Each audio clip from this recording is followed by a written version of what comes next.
Je voudrais commencer par vous remercier tous d'être parmi nous, aussi nombreux. Je vais tout de suite vous présenter nos intervenants. Pour ceux qui étaient déjà avec nous dans cette salle il y a 2 heures connaissent déjà Yannick Gomes, qui travaille au CEA dans une cellule d'innovation sur l'économie circulaire. Donc on est en plein cas dans cette thématique, et qui est aussi le responsable d'un master à l'Université de Montpellier sur la transition écologique et sur l'économie circulaire également.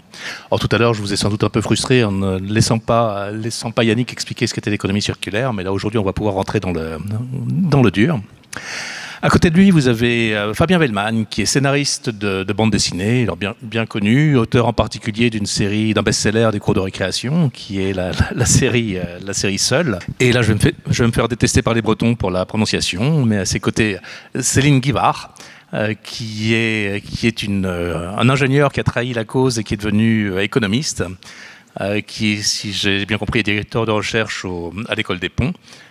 Directrice de recherche, pardon, à l'École des Ponts, donc également en économie sur ces questions d'économie circulaire, et qui, entre autres, a également participé à la rédaction du dernier rapport du GIEC, donc sur les enjeux économiques de l'évolution climatique. Je serais tenté, puisque nous avons 2 spécialistes parmi nous, de commencer par une tentative de définition de ce qu'est l'économie circulaire, puisque c'est un terme qui semble presque paradoxal. Yannick, tu veux nous présenter ça en 2 mots? Tout à l'heure, tu avais parlé de 7 piliers, et je ne t'avais laissé en placer qu'un. Alors, qu'est-ce que l'économie circulaire? Donc, je vais redire un peu comme tout à l'heure. Je pense que pour la définir, le mieux, c'est d'expliquer à quoi elle s'oppose. L'économie circulaire, elle s'oppose donc à l'économie linéaire. L'économie linéaire, c'est extraire, produire, jeter. Donc l'économie circulaire, elle part du principe que justement, alors je vais peut-être dès le départ déflorer le thème, mais justement, il y a des limites. Il y a des limites planétaires, on a 9 grandes limites planétaires. Le réchauffement climatique en est une, mais il y a aussi l'acidification des océans, il y a aussi l'érosion de la biodiversité, les cycles du phosphore, de l'azote. Donc on a un ensemble de limites planétaires qui sont très bien définies scientifiquement et qu'on ne devrait pas dépasser. Malheureusement, aujourd'hui, on en a dépassé 6 sur les 9. Donc l'économie linéaire telle qu'on la connaît aujourd'hui, qui est extraire, produire, jeter, elle est incompatible avec ces limites planétaires.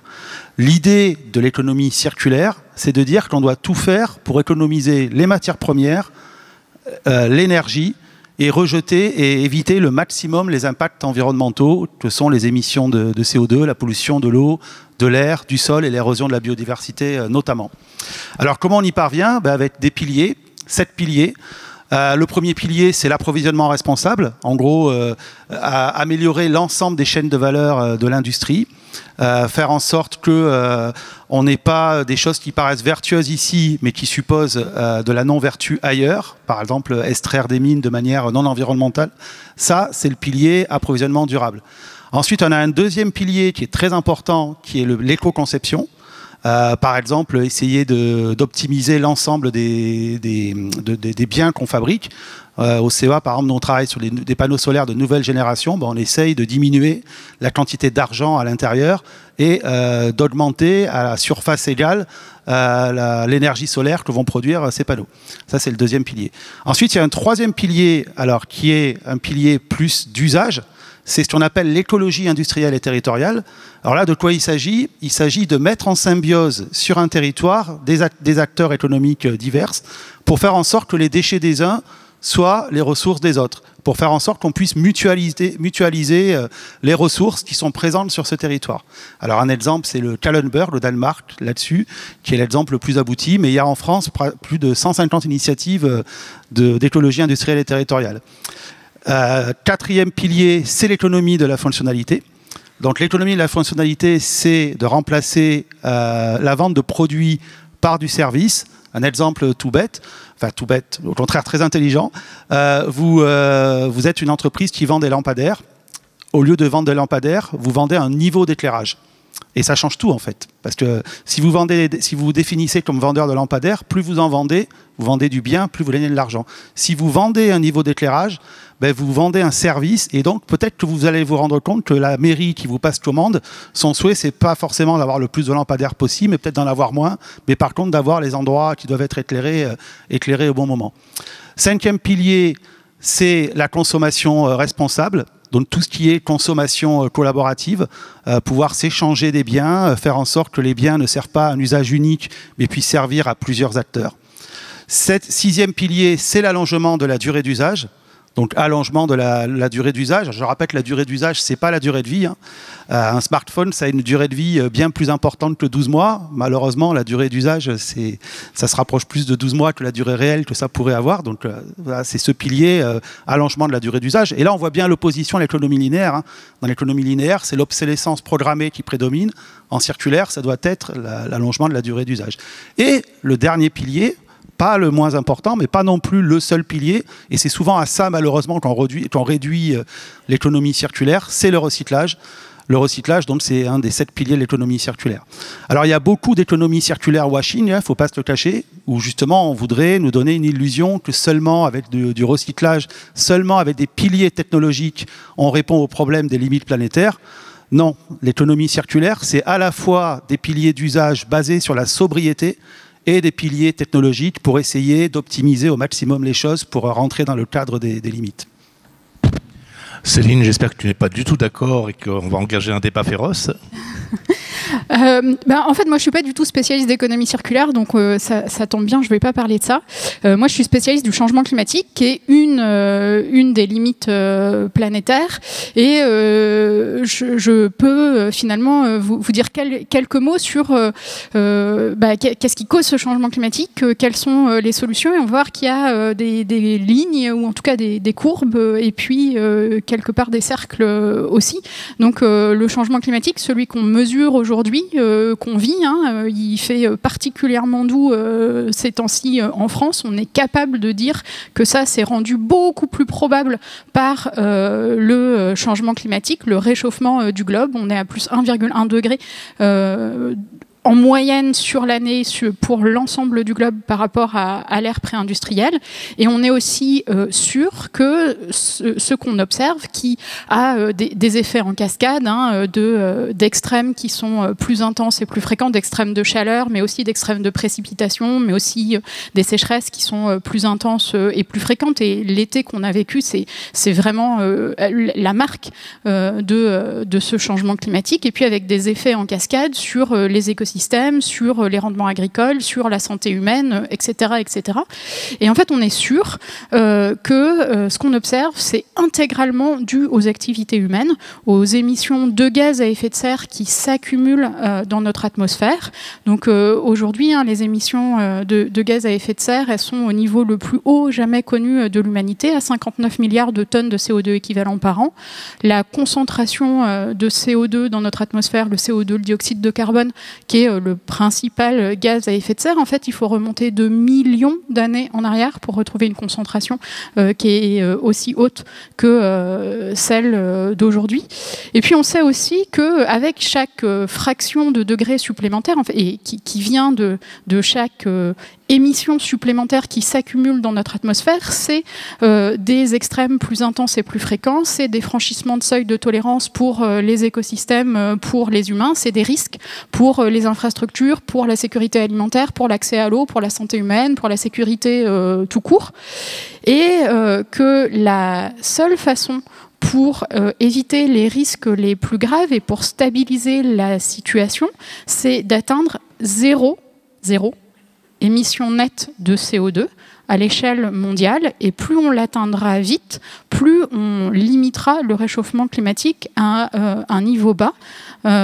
Et donc ce zéro, c'est notre cercle, c'est un point finalement, hein, qu'on doit atteindre si on veut arrêter que la situation se dégrade.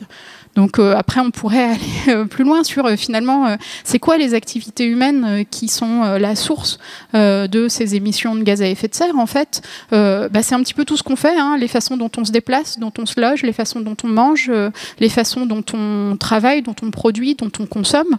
En France, par exemple, donc les émissions qui ont lieu sur le territoire national, il y en a 30% qui vient des transports, et la moitié de ça, c'est les voitures. Les bâtiments, ça représente à peu près 20%, l'industrie à peu près 20%, l'agriculture à peu près 20%.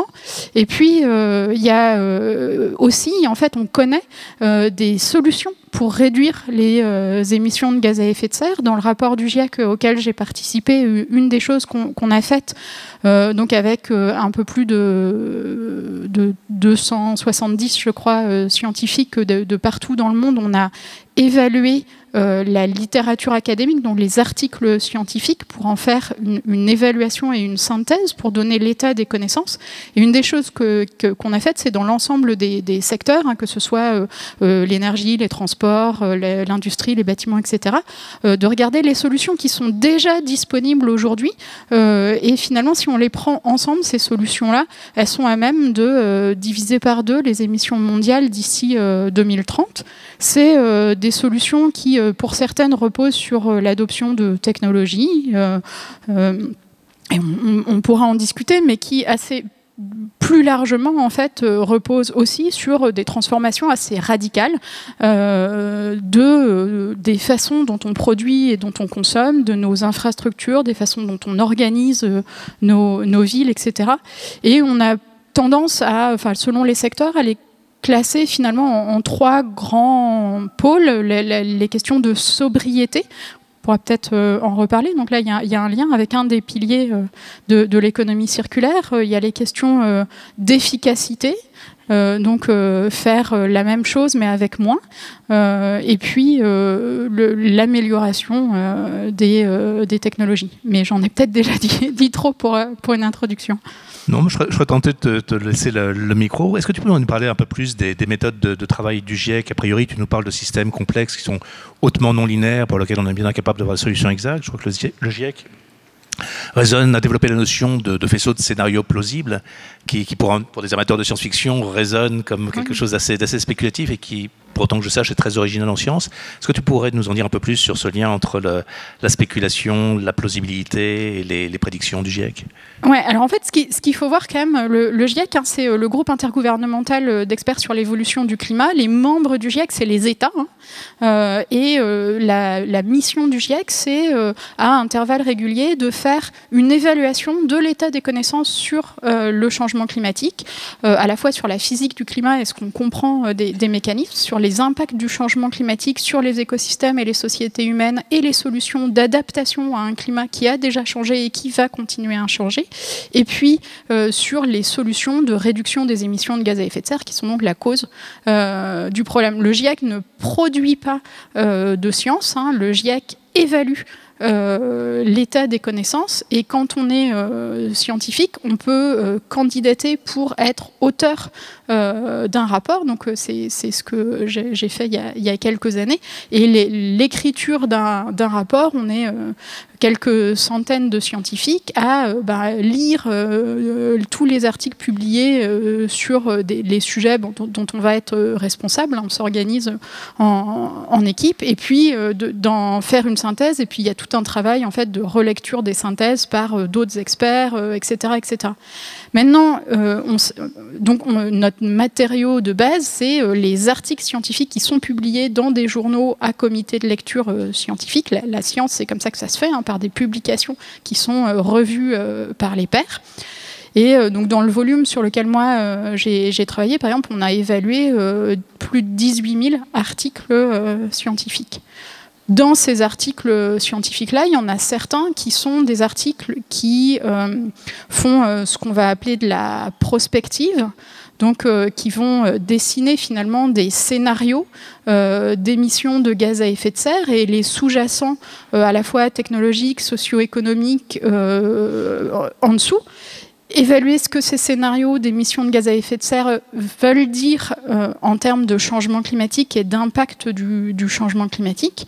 Et puis, évaluer aussi, finalement, si on cherche toujours en prospective. Alors pour ça, on utilise des modèles numériques. On représente ce qu'on comprend des fonctionnements des systèmes qui sont des systèmes complexes parce que y a de l'humain là-dedans.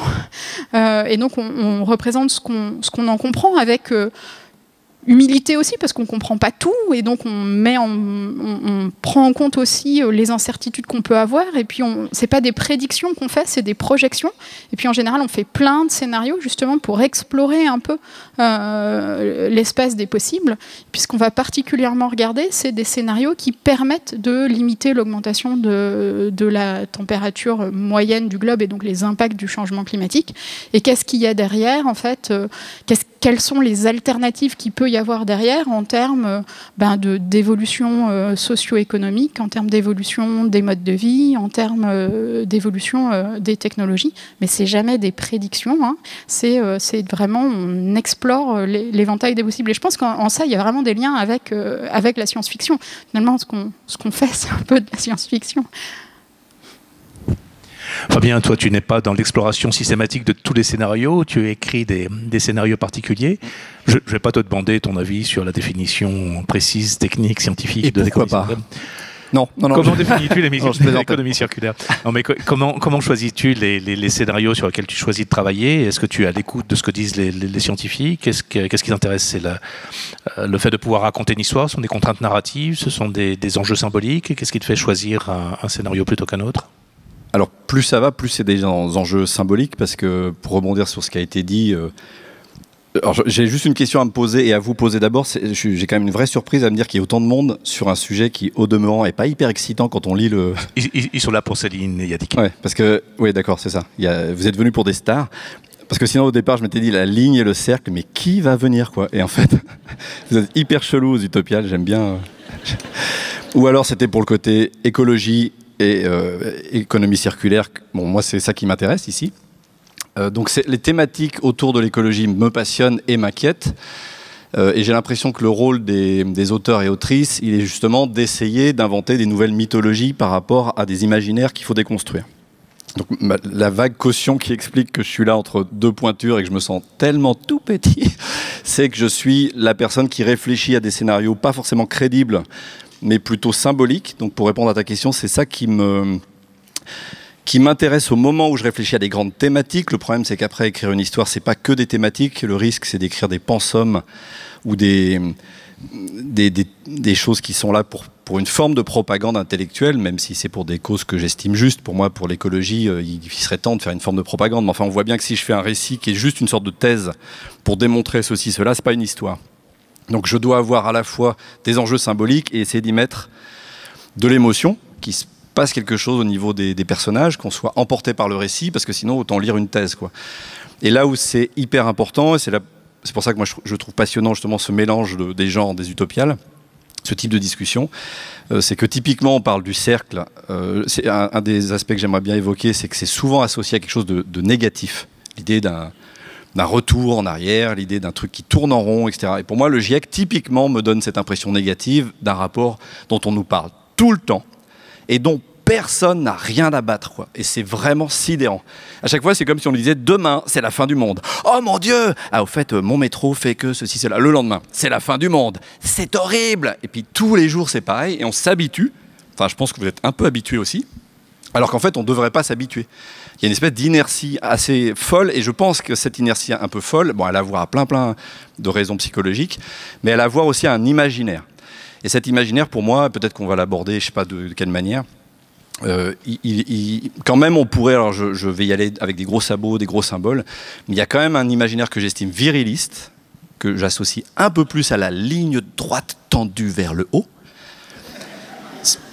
Parce qu'on parle de ligne, mais en vrai, la ligne, elle va vers le haut dans l'imaginaire collectif. C'est rarement la ligne qui va vers le bas. Quand on parle de la linéarité, le progrès, c'est plutôt ça va vers le haut.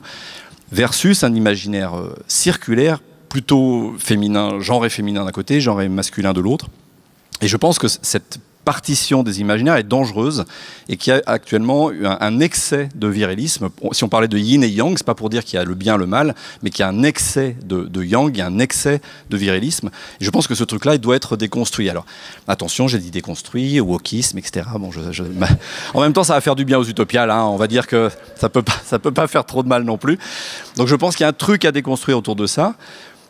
Pour essayer de changer les choses de manière très très très fondamentale. Donc après, je laisse la parole parce qu'on va parler de plein de choses, mais ça fait partie des thématiques qui, moi, qui sont hyper importantes. La difficulté étant, allez, je poursuis encore un tout petit peu, que l'attente des lecteurs et lectrices, comme on est des Occidentaux et comme on est imprégné de cette culture, c'est une attente quand même d'épopée. Or, l'épopée est très imprégnée de virilisme. C'est quand même un récit qui est très classique, hein. C'est le héros, c'est plutôt d'ailleurs un héros, qu'une héroïne, mais enfin disons une personne seule aussi, donc c'est vraiment l'idée d'une individualité qui va affronter un maximum de problèmes pour à la fin s'en sortir in extremis. Voilà, en le disant très très vite, une dramaturgie super occidentale, dont je suis acheteur, hein. Quand je vais voir un énorme blockbuster américain, je suis trop content de voir ça, c'est super, j'en prends plein la gueule, j'ai passé un bon moment, mais ça dit beaucoup de choses de ce qu'on pense être l'héroïsme, de ce qu'on pense être la victoire, de ce qu'on pense être justement une ascension de la difficulté, etc. Et on commence à avoir des contre-récits. Je peux citer 2 contre-exemples. Il y en a un qui a été évoqué par François Julien, un sinologue philosophe que je vous conseille de lire, qui est passionnant parce qu'il a essayé de prendre un pas de côté par rapport à la pensée occidentale en disant comment je peux penser l'impensé, c'est-à-dire comment en tant qu'occidental je peux avoir un recul sur ma propre pensée. Ça paraît impossible. C'est comme regarder l'arrière de sa tête, quoi. On n'y arrive pas. Et ben, il faut un miroir, il faut des miroirs. Il a étudié la Chine en se disant peut-être que c'est une des civilisations les plus éloignées de la nôtre. Et grâce à ça, il s'est dit, tiens, c'est marrant, la notion d'épopée n'est pas chinoise. Notre vision de l'héroïsme, c'est donc le grand héros, le grand général, grande bataille, des tas de morts, et il l'emporte in extremis. Un bon général chinois il y a très très longtemps, il y a des millions d'années, enfin milliers d'années, pardon.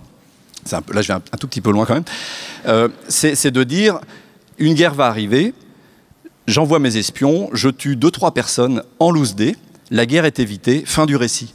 Mais du coup, nous, il n'y a pas d'histoire, en fait, à notre niveau, en caricaturant à fond.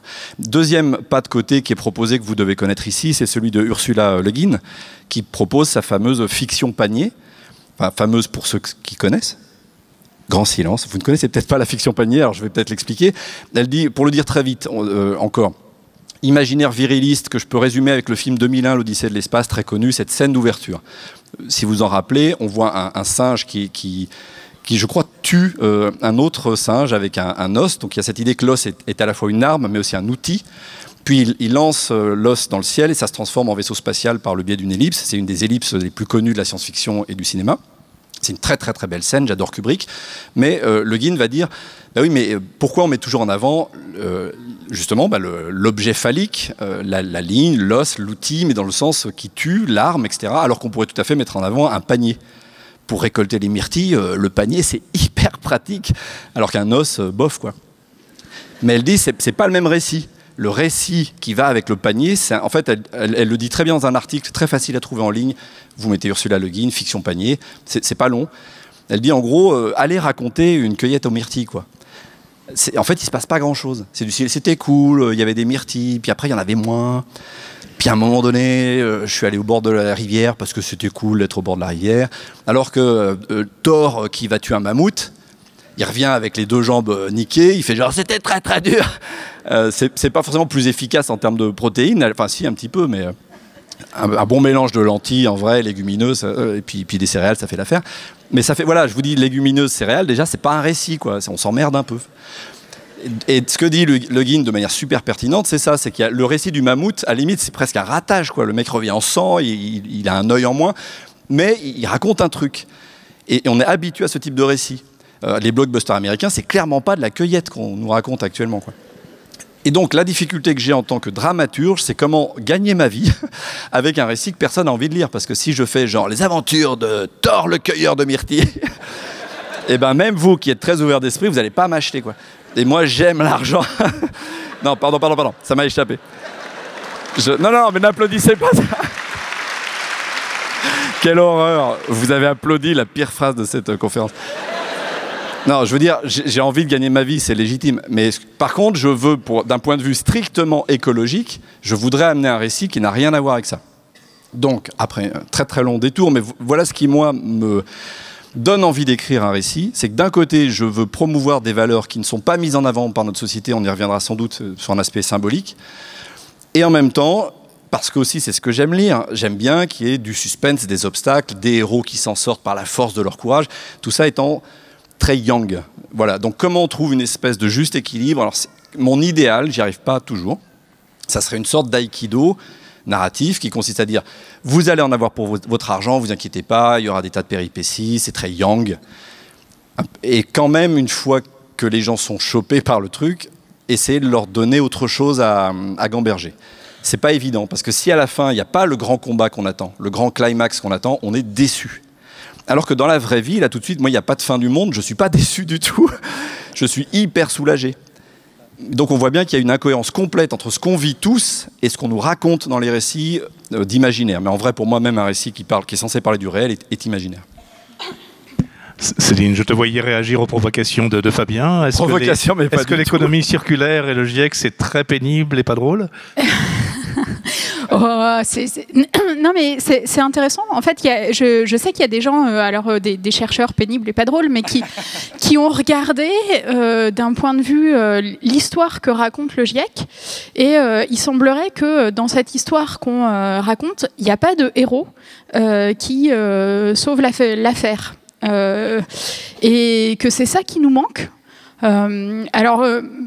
Sans doute. Après, quand on réfléchit un petit peu aussi, est-ce que, ça renvoie à est-ce que c'est une personne individuelle ou est-ce que c'est fondamentalement des collectifs qui agissent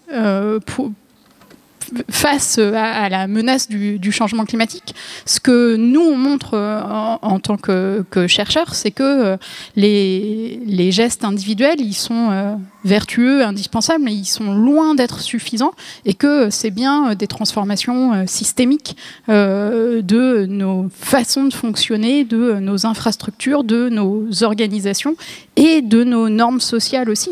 Et finalement, qu'est-ce qui est vu comme étant un progrès ou comme étant ce dont on va avoir envie? Ça aussi, c'est des choses qui sont en fait créées et en fait, il y a des chercheurs, alors moi pas, mais des collègues qui sont plutôt des sociologues ou des anthropologues qui analysent ces choses-là et qui se retrouvent dans le rapport du GIEC. Mais c'est vrai que l'histoire générale qu'on peut en retenir, c'est quand même surtout on a un gros problème et c'est nous le problème, mais on a du mal alors que précisément il y a des solutions, on a du mal à faire émerger ça dans ce que les médias, par exemple, retiennent des rapports du GIEC. Moi, je me souviens bien quand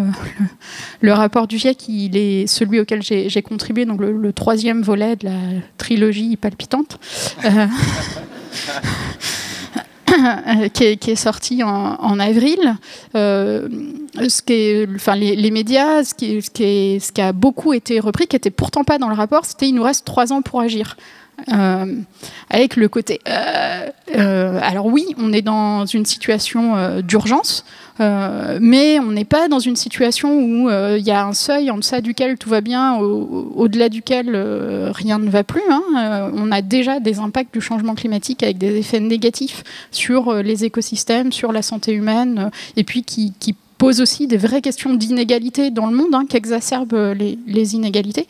Mais donc on n'est pas dans une situation où on serait en deçà d'un seuil où tout irait encore bien, et puis c'est pas parce qu'on serait à 1,5 degré de réchauffement moyen du globe que en fait ce serait la fin du monde et il n'y aurait plus rien à faire. On est vraiment dans une situation où chaque tonnes de gaz à effet de serre qu'on arrive à éviter, c'est des risques qui sont évités, c'est des dommages qui sont évités.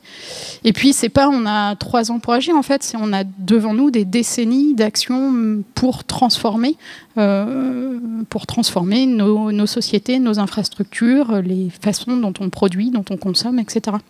Et je pense que là aussi, il y a... en tant que scientifique, on fait l'état des connaissances, mais il y a des relais à avoir. Les médias jouent un rôle important. C'est en train de bouger un petit peu, mais je pense qu'on pourrait encore plus pouvoir avoir un relais plus grand, et je pense qu'effectivement des fictions pourraient aussi s'emparer et s'emparent de ces questions-là, et qu'il y a des relais comme ça à construire. Donc pour toi, les deux approches, les deux types de discours sont plus complémentaires qu'opposés. Oui. Yannick, tu es aussi un enseignant. Ouais. Est-ce que tu utilises cette complémentarité des deux approches pour Alors, moi, je pense que les deux approches sont complètement complémentaires. Et justement, moi, je peux te donner plein d'idées de scénarios. Voilà. Alors, déjà, je vais te dire, voilà, tu peux noter, je vais te dire les personnes que tu pourrais rencontrer. Quand on a ouvert notre master il y a 3 ans, j'ai un jeune qui arrive avec un skateboard sous les bras et qui me dit un master en transition écologique, ça m'intéresse parce que moi je viens de faire 3000 km en VTT dans toute l'Europe, dans 8 pays pour parler d'écologie avec des copains. Ensuite, on a un footballeur professionnel qui vient et qui nous dit moi je m'y retrouve plus. Et j'ai plus de sens dans ce que je fais et je voudrais faire quelque chose, par exemple, associer le nombre de buts avec des actions de financement d'associations pour des actions écologiques. Je pourrais te parler des thésards du CEA auxquels on a fait faire il y a quelques temps une fresque de l'économie circulaire et à qui on a dit comment vous placez, alors on l'a fait faire à 80 thésards, comment vous placez votre sujet de thèse à l'intérieur de la fresque, en gros comment vous contribuez à la mise en œuvre concrète de cette économie circulaire. Et puis je pourrais aussi te parler d'actions aussi des étudiants qui ont eu l'idée de se dire finalement sur Montpellier il y a 10 000 étudiants qui partent chaque année, 10 000 qui arrivent, et qu'est-ce qu'on fait des meubles? Et ils ont ouvert une ressourcerie étudiante qui est en service. Et ça, c'est des vrais héros, en fait, pour moi. Et je pense que c'est ça, quelque part, le lien qu'il faut faire. Parce que finalement, le GIEC, il travaille au niveau macro, il nous alerte sur les solutions, mais après, l'écologie, la transition écologique, l'économie circulaire, le fait de créer une société plus durable, ça se joue dans les territoires. Et là, bonne nouvelle aussi, je pense, pour les scénarios, c'est que l'économie linéaire, c'est nul en fait, parce qu'il n'y a qu'un seul territoire. Le terrain de jeu, il est que mondial. Alors que dans l'économie circulaire, chaque territoire est un terrain de jeu. Et ça multiplie les scénarios de manière extraordinaire en fait. Et en plus, là où c'est encore plus complexe, c'est que non seulement il faut déployer une transition écologique et une économie circulaire, mais il faut aussi que les gens s'y retrouvent. Ça veut dire en gros qu'il faut que personne soit laissé au bord de la route. Il faut faire en sorte qu'on n'ait pas de société à 2 niveaux, à plusieurs niveaux. Il ne faut pas qu'il y ait une écologie des villes, une écologie des campagnes, par exemple. Il faut faire en sorte que chaque territoire puisse se prendre en main, et il faut des héros partout. Donc je me dis, il y a une potentialité à parler des transitions écologiques, d'économie circulaire de manière très enthousiaste, et surtout, ça rejoint aussi la science-fiction. L'économie linéaire, elle est parfaitement décrite en science-fiction. Alors moi, je suis un très grand fan de Dune. Sur Dune, on a tout. On a la question de l'eau, on a la question des écosystèmes, on a la question de la géopolitique, la bataille entre les Harkonnen et les Atreides, avec l'empereur pour le contrôle de l'épice, et puis j'oublie la Guilde. Donc on a tout ce qu'il faut pour décrire les dérives d'une économie linéaire. On a de l'économie circulaire aussi. J'en parlais tout à l'heure, le distill de Dune, des Fremen, c'est de l'économie circulaire. Mais je pense qu'on manque vraiment d'ouvrages ou de propos qui racontent un petit peu la révolution qui se passe dans tous les territoires aujourd'hui, où énormément d'acteurs agissent. Et je me dis qu'on les met peut-être pas suffisamment en valeur, parce que les médias sont souvent focalisés sur ce qui ne va pas. Et il le faut, bien sûr, parce que sinon on n'agit pas. Mais il y a énormément de choses qui se mettent en avant, qui se mettent en action. Et c'est ça qu'il faut aussi raconter et mettre en musique pour montrer que c'est possible. Je précise quand même que je suis d'accord avec mes interlocuteurs. Je n'ai pas dit le GIEC est chiant. J'ai dit, est-ce que quiconque en a quoi que ce soit à faire des rapports du GIEC, ce qui n'est pas la même chose? Pas tout à fait. En gros, j'imagine très bien un producteur qui dirait il est pas mal ton sujet Coco, mais mets-moi un héros. Justement, typiquement, il y a un collectif, le collectif, tu sais, on s'y perd, mais c'est quoi l'objectif de ton personnage? Enfin, voilà, on veut un récit simple en fait. Je te rejoins aussi tout à fait sur le fait qu'il y a des milliers de récits à raconter. La grande difficulté quand il s'agit de choses comme ça, c'est le récit, ce que je vais appeler le récit bien pensant. Moi, j'ai beaucoup vécu ça en tant qu'ancien catholique qui allait à la messe et qui m'ennuyait beaucoup. C'est qu'il y avait un récit qui te dit et tu feras le bien et ceci et cela. Et c'est assez vite ennuyeux en fait parce qu'il se passe pas grand chose. Il y a un truc un peu bon bah oui, il faut faire. Voyez ce que donnent les bandes dessinées des années 60 qui étaient bien pensantes quoi. Don Bosco, compagnie, c'était pas. Et ben l'écologie parfois à ce type de récit. C'est-à-dire que si on est trop proche de ce qui est en train de se faire, il y a plein de gens qui vont dire oui, bon, j'en reviens au côté, c'est une thèse. Et le risque de ça, c'est qu'on prêche que les convertis. Mon vrai gros problème, et je crois que c'est toi qui parlais d'envie, comment on crée l'envie avec quelque chose qui, de prime abord, ne crée pas l'envie. Enfin, un des gros problèmes psychologiques auxquels on est confronté, me semble-t-il, ou philosophiques, dans cette linéarité, et c'était dit avec l'idée de l'obsolescence et choses comme ça, je vais faire un constat qui est un peu bêta, mais... cette espèce de quête de nouveauté constante auquel on est soumis. Qu'est-ce qui fait que je suis constamment comme un con sur Instagram en train de me dire « Oh, le nouveau post, oh, le nouveau post, oh, le... » Parce qu'à chaque fois, il me faut un shoot. C'est assez bien analysé maintenant avec des histoires de circuits de récompense, choses comme ça. Je veux toujours un truc nouveau. Je veux acheter le dernier iPhone alors que le mien fonctionne très bien. Alors là, je ne vous parle pas de moi, parce que pour le coup, ça me gonfle vraiment. Par contre, voilà, j'essaie d'avoir des vieux smartphones. Ils sont plus compatibles avec les nouvelles applis. Donc, en plus, on nous pousse. On nous pousse clairement à acheter des choses plutôt nouvelles qui vont vers l'avenir, et la 5G c'est vraiment meilleur, etc. Donc on est quand même un peu tous ensemble poussés à cette idée de nouveauté, qui est tout à fait questionnable même d'un point de vue psychologique. Je vais prendre un exemple à la con, mettez-vous devant Netflix au moment où vous avez toutes ces nouveautés, puis finalement vous avez l'impression que c'est super, et puis en réalité vous êtes perdu dans une masse de choses, donc c'est pas si satisfaisant que ça. Bon, je ferme la parenthèse. Inversement, créer l'envie avec un objet qui dure. Donc ok, j'ai un frigo qui va durer 50 ans. J'ai eu un petit moment d'excitation quand je l'ai acheté, et puis c'est le même frigo pendant 50 ans. Moi ça c'est une question, alors je vais changer complètement de sujet, mais c'est une question qui se pose beaucoup quand je fais les entretiens de l'herbier sauvage, c'est une autre de mes casquettes. J'écris pour les enfants beaucoup la série Seul, mais je fais aussi des entretiens sur la sexualité avec un projet qui s'appelle l'herbier sauvage. Donc là on touche à l'intime, mais cette question de la nouveauté versus la routine, elle est hyper présente dans plein de couples. Je caricature un peu, hein, mais... En gros, des gens viennent me voir, donc l'idée c'est des entretiens anonymes, les gens me parlent de sexualité, ce qu'ils ont envie de me dire, et quand même très très fréquemment, j'ai ce côté genre bah oui, j'ai envie d'avoir plus de partenaires, d'aller voir ailleurs, je suis avec ma femme, mon mari, mais au bout d'un moment, la routine, alors la peur de la routine, elle est énormissime quoi. Parce que justement, il n'y a plus d'envie, il n'y a plus de désir, c'est comme ça que c'est présenté. Alors, je ne parle pas de ce sujet strict ici, mais pour moi c'est un même imaginaire. Et là où il faudrait renverser la vapeur, ça serait arriver à dire, bon, et en quoi la routine est forcément un problème tout le temps? En quoi le fait d'avoir un même objet est si embêtant que ça? Et ça, pour moi, ça ouvre des perspectives théoriques, hein, parce que ça continue à être compliqué à raconter, qui sont des questions de comment créer du désir, de l'envie avec quelque chose qui est déjà là ou qui revient. Donc en fait, je caricature, qui risque d'être la même chose, parce que je reviens sur le côté négatif. Dès qu'on parle de cercle, dans le langage populaire, on va dire « je suis comme un hamster dans sa roue », dans le sens « je revis la même situation ». Il y a cette idée du serpent qui se mord la queue, ça n'a aucun sens, c'est absurde. Le Monopoly, prenez ça, qui est au demeurant un jeu horrible. je vous engage à ne plus jamais jouer à ce truc, hein. C'est affreux, c'est comment écraser les autres et être le seul en situation de monopole. Enfin, c'est le truc le plus débile qu'on ait jamais créé. D'ailleurs, en plus, au départ, c'était un jeu qui était créé pour montrer les excès du monopole. Puis il y a un Américain très malin qui en a fait un jeu au premier degré, qui a fait fortune. Génial. Bon, retour à la case départ. Il y a cette notion quand même un peu de t'as perdu, retour à la case départ. Circularité, donc négatif, quoi. Routine du couple. Ah ouais, c'est toujours la même chose, bon, etc. Et là, une des pistes qui, moi, me semble super intéressante, alors c'est très très vaste une fois de plus, et une fois de plus, je peux vous en parler comme ça, mais c'est difficile d'en faire un récit, c'est comment on se contente de moins. La question de la sobriété était présente. Comment on donne quelque chose de l'ordre de l'envie dans la sobriété. Et pour moi, ça implique une espèce d'attention renouvelée à ce qui est déjà là ou à ce qui revient.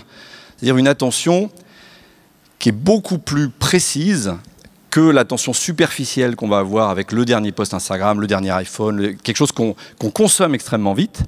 Mais comment se contenter de moins? Pour moi, ça passe par un retournement philosophique qui serait de dire, voilà, je crois connaître déjà tel sujet, je crois connaître les choses autour de moi, comment je m'y intéresse mieux.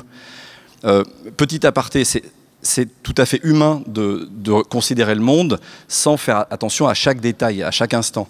Le cerveau est fait de telle manière qu'on fonctionne par symbole.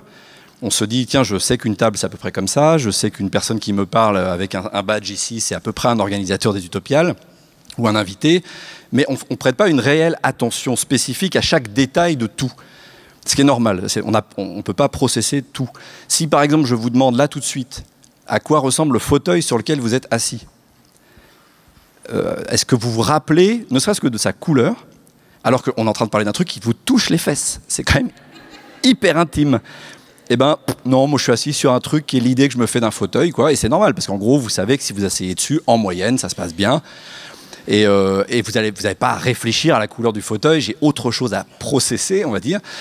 Alors même que tout un courant de réflexion que je vais très très vite agglomérer avec ce qu'on appelle la pleine conscience, moi c'est un sujet qui me passionne, nous amène à essayer de se dire, et si on prêtait une attention pleine et totale à chaque chose.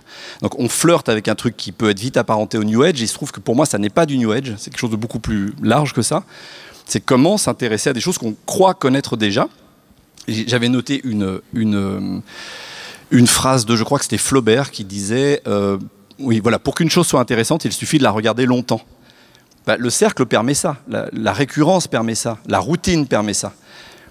Après, comment on traduit ça en termes dramaturgiques? C'est autre chose. Et je crois que tu voulais réagir. Non, j'aimerais demander à la salle si quelqu'un est capable de me dire en 2 secondes la différence entre la dernière version d'un certain smartphone avec la version précédente. Voilà. Parce qu'en fait, on en est à 14, 15, 16, 17, bientôt 40, bientôt 50. Et c'est exactement ce que tu disais. On est en fait dans un système où il faut toujours de la nouveauté, il faut toujours plus. Et effectivement, c'est moins excitant. En fait, à premier abord, la sobriété, ou d'aller vers des sujets plus sobres. Mais on n'a jamais dit que ça... On a trop tendance à associer finalement, par exemple, la croissance. On parle tout le temps de la croissance sans se poser la question du contenu de la croissance. Là, je rejoins une question économique. Par exemple, une marée noire fait augmenter la croissance. Oui, une marée noire, il faut nettoyer les plages, il faut dépolluer, ça crée de l'emploi, ça crée de la croissance. Est-ce que ça contribue en quoi que ce soit au bonheur humain? La réponse est non. Donc pour moi, c'est cette notion et cette définition de qu'est-ce qui est le plus et qu'est-ce qui est le moins qui est importante. Et pour ça, il faut réapprendre à compter, en fait.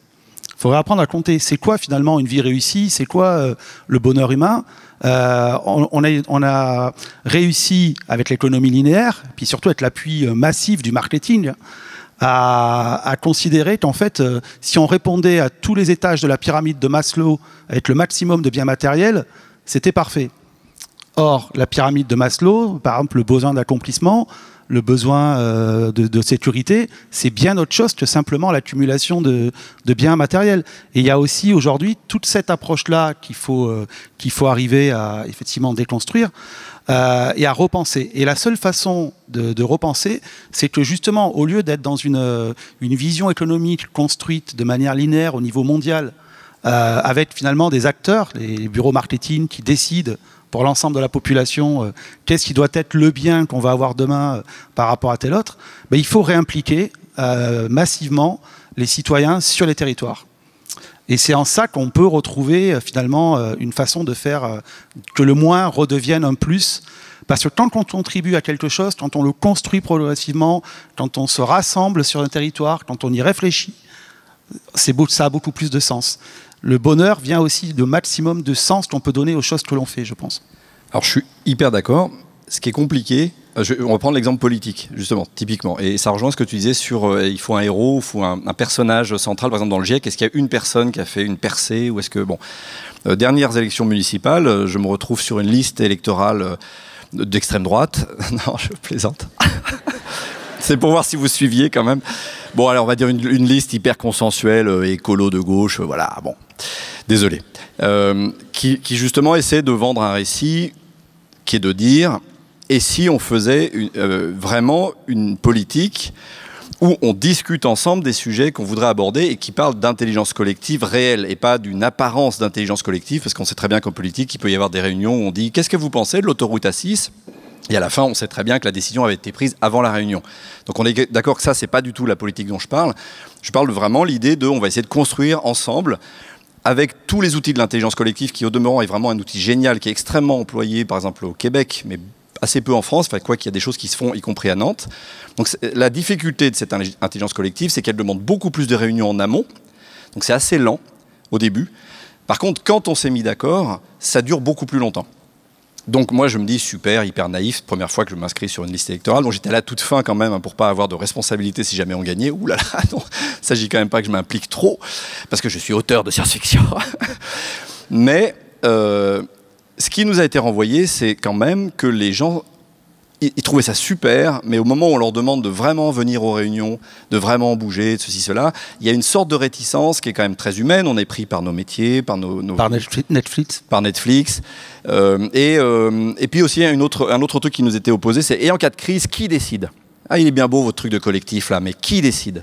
Donc un peu l'idée de l'homme providentiel, la femme providentielle, même à l'échelle municipale. Je vous cache pas qu'on s'est pris une grosse tôle, c'est très humiliant, mais bon, c'est la vie.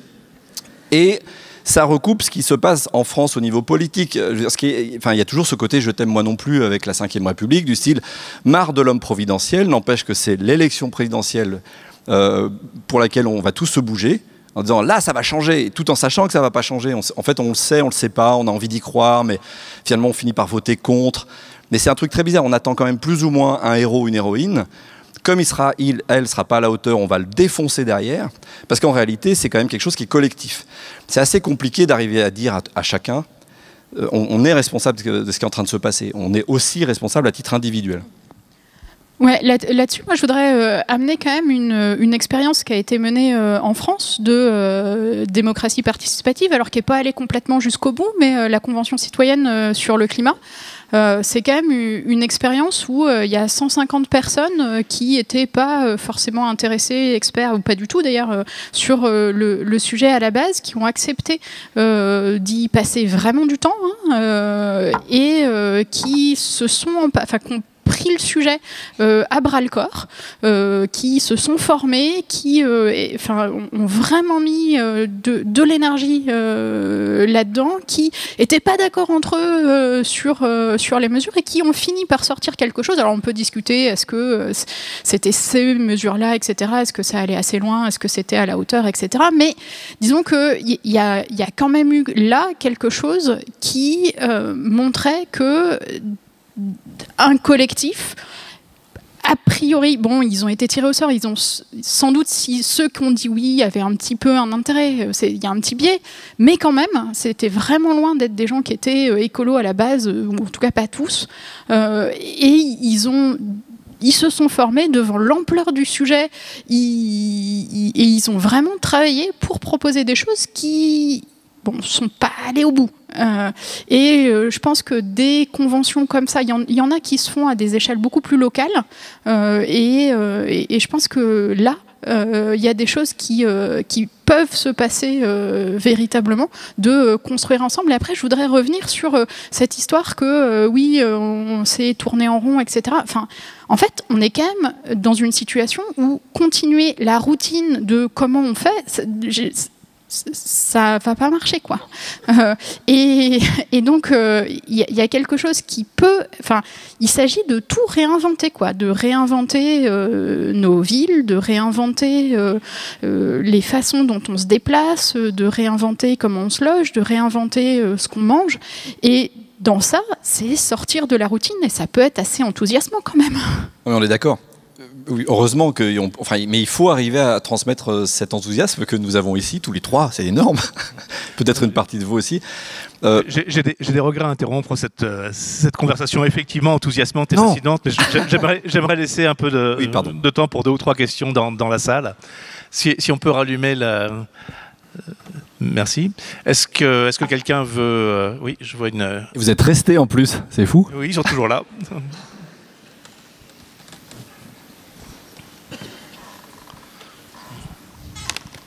Oui, bonjour.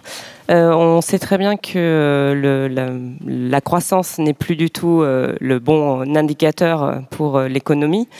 Je voulais savoir si, au niveau du GIEC, vous aviez réfléchi à d'autres types d'indicateurs, s'il y avait des frémissements dans le monde au niveau politique pour se baser sur d'autres indicateurs. Dans le film Animal, par exemple, on entendait un économiste dont je ne me souviens plus le nom, mais qui parlait du niveau de santé des personnes.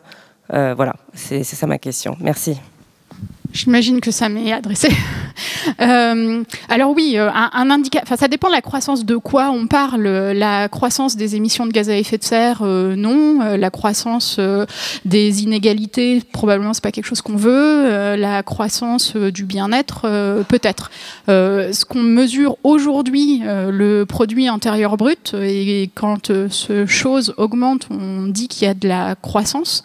Effectivement, hein, quand il y a une marée noire ou un embouteillage, ça augmente la croissance parce qu'on brûle, enfin bon, bref. Et c'est un indicateur qui ne prend pas en compte les inégalités, du tout. C'est un indicateur qui ne prend pas en compte l'état de l'environnement, du tout. Et c'est un indicateur qui ne prend pas en compte l'état de la santé humaine, santé mentale et santé physique. Donc effectivement, c'est un indicateur qui, pour le 21e siècle, va falloir qu'on arrête. C'est un indicateur qui peut être intéressant, néanmoins. Pourquoi des États le regardent? C'est quand même parce que le produit intérieur brut, c'est la base de l'assiette fiscale et c'est ce avec quoi on peut financer les services publics qui sont des choses et les communs qui sont des choses qu'on peut avoir envie de préserver, l'accès à l'éducation, la santé, etc. Après, y a des travaux d'économistes pour proposer des indicateurs alternatifs. Ma conviction, elle est que on ne va pas avoir un indicateur agrégé qui va pouvoir nous permettre de tout résumer en une seule chose, mais qu'on a de plus en plus besoin finalement d'avoir des espèces de tableaux de bord avec différents indicateurs qui vont aller regarder effectivement la santé, qui vont aller regarder l'état de l'environnement, qui vont aller regarder les inégalités et il y en a d'autres. Alors il y a un petit peu à l'échelle mondiale des tentatives avec les objectifs, les ODD, les objectifs de développement durable, où il y a 17 grands objectifs. L'éradication de la pauvreté, l'éradication de la faim, l'accès à l'éducation, la réduction des inégalités, etc. Et puis derrière, il y a 200 et quelques indicateurs. Je pense que là, c'est l'excès inverse, c'est-à-dire qu'on finit par avoir trop d'informations et en fait on ne sait plus bien où sont vraiment les arbitrages, etc. Mais de plus en plus, y compris en France, hein, de plus en plus quand même dans les politiques publiques, on regarde des tableaux d'indicateurs et pas seulement un seul. Et l'économiste en question, c'est Éloi Laurent dans le film Animal. Juste un complément, je pense que justement, si on veut réfléchir sur des indicateurs alternatifs, il ne faut pas faire qu'avec des économistes. Il faut intégrer des acteurs de toutes les sciences et des citoyens aussi. Parce que la complexité aujourd'hui, elle impose de prendre en compte dans ce qu'on considère comme une création de richesse, par exemple, une vraie richesse, des indicateurs qu'on ne peut pas forcément agréger sous forme de chiffres. Le travail des abeilles, par exemple, c'est pas dans le PIB. S'il n'y a plus d'abeilles, on meurt. Donc, il y a des éléments. Donc, on a besoin d'intégrer des acteurs pluridisciplinaires pour réfléchir ensemble à ce qui est l'indicateur qu'on se donne sur. Et peut-être c'est différent sur les territoires. Et avec des biais aussi, peut-être vous avez vu ce documentaire justement consacré à tout ce qui est méditation, pleine conscience, bien-être personnel, etc. Il y a des excès éventuels qui sont que, par exemple, les hommes politiques qui se sont emparés le plus de la question du bonheur à intégrer dans un nouvel indicateur, c'était des hommes politiques libéraux, paradoxalement, parce que quelque part, il y avait une sorte de translation de la responsabilité. Du style, si vous n'allez pas bien, c'est un peu votre faute, donc votre bonheur dépend de vous. Le risque de tout ce qui est développement personnel quand ça va trop loin, je pense que c'est un outil extrêmement important mais qui peut être mal utilisé, c'est quand on reporte sur chaque personne la stricte responsabilité de ce qui est en train de lui arriver. Alors qu'en réalité, on est responsable, mais pas que. C'est vrai pour le climat, on est responsable à titre individuel, mais bien entendu, il faut que les grandes entreprises se bougent les fesses et les politiques. Donc le problème de l'indicateur, il est toujours extrêmement complexe. Une question. Oui, bonsoir. Je tenais, bonjour, à partager un petit élément de réponse que j'avais à propos de la question. Mais comment donner aux gens l'envie d'être sobre et de s'engager dans une sobriété où on pourrait dire mais regarde ce nouveau Netflix, regarde ce nouveau blockbuster qui a l'air phénoménal. Et le petit élément de réponse que j'avais moi, c'est quand on m'a dit un jour Élie, je ne comprends pas les gens, un camarade de classe m'a dit ça un jour, je ne comprends pas les gens qui se contentent de peu, je ne comprends pas comment on peut vivre de ça. Pour moi, une réussite, c'est gagner beaucoup d'argent, faire des voyages, etc. Et moi, ce que j'ai eu envie de répondre à ce moment-là, j'ai pas eu la réponse tout de suite, c'était que, mais en fait, si tu as besoin d'avoir le dernier iPhone, d'acheter un nouveau téléphone, une nouvelle chaîne IFI pour avoir un petit peu de bonheur, d'acheter un nouveau jeu vidéo ou de faire du shopping pour avoir des nouveaux beaux vêtements, si c'est ça la source de ton bonheur, au fond, est-ce qu'il y a un problème avec toi, la façon dont tu obtiens ton bonheur? Et donc ça ne répond pas du tout à la totalité de la question. Mais je pense que ça, pour moi, ça révèle le fait qu'on vit dans une société où le bonheur vient beaucoup d'une surstimulation quelque part. C'est-à-dire que, par exemple, si je suis sur YouTube ou Netflix, encore une fois, je regarde beaucoup de contenu qui va très vite et j'ai des shots de dopamine qui viennent et je suis très stimulé et ça donne beaucoup de plaisir.